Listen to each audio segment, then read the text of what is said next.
dana asing, aktivisme, dan politik Indonesia, demokrasi atau intervensi.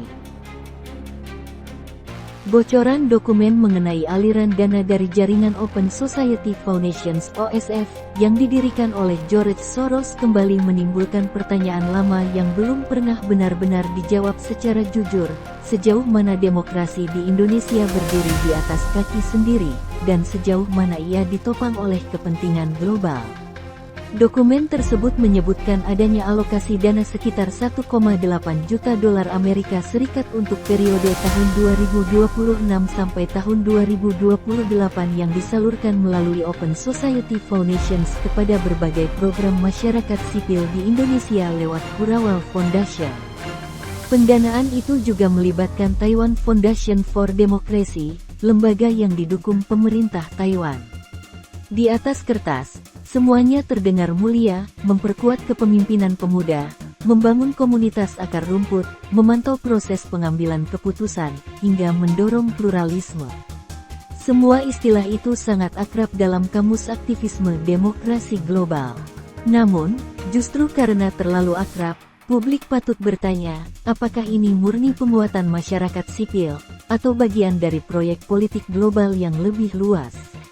Lebih menarik lagi, dokumen strategi tersebut menyebut masa pemerintahan Joko Widodo sebagai satu dekade pembongkaran demokrasi.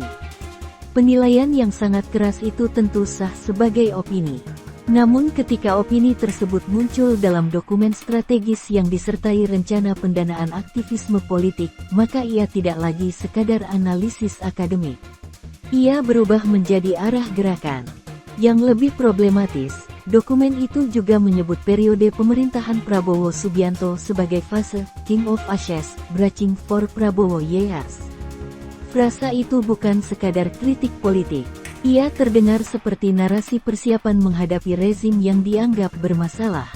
Pertanyaannya sederhana, siapa yang memberi mandat kepada lembaga asing untuk menyusun peta politik Indonesia?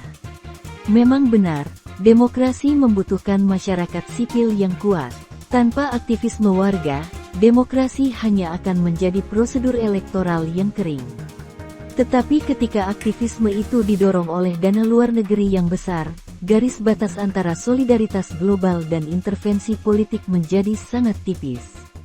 Program-program yang didanai juga tidak sepenuhnya netral. Misalnya penguatan jaringan aktivis, pendidikan politik akar rumput, hingga pengembangan narasi ideologis di kalangan tokoh agama dan akademisi. Semua itu adalah wilayah yang sangat sensitif dalam politik domestik. Apakah ini berarti Indonesia tidak boleh menerima dukungan internasional?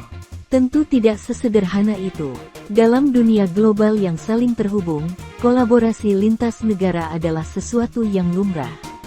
Namun, ada satu prinsip yang tidak boleh dilupakan, kedaulatan politik tidak boleh disubkontrakkan. Jika demokrasi Indonesia benar-benar ingin matang, ia harus tumbuh dari dinamika masyarakatnya sendiri, bukan dari rancangan strategi yang ditulis di kantor lembaga donor di luar negeri. Ironisnya, semakin besar dana asing mengalir ke aktivisme politik domestik, semakin mudah pula pemerintah manapun menuduh gerakan masyarakat sipil sebagai alat kepentingan luar. Akibatnya, yang dirugikan justru para aktivis yang benar-benar bekerja tulus untuk publik. Karena itu, transparansi menjadi kunci. Publik berhak mengetahui siapa yang mendanai gerakan politik, untuk tujuan apa, dan dengan agenda apa. Demokrasi yang sehat bukan hanya soal kebebasan berpendapat. Ia juga soal kejujuran tentang siapa yang berada di balik panggung.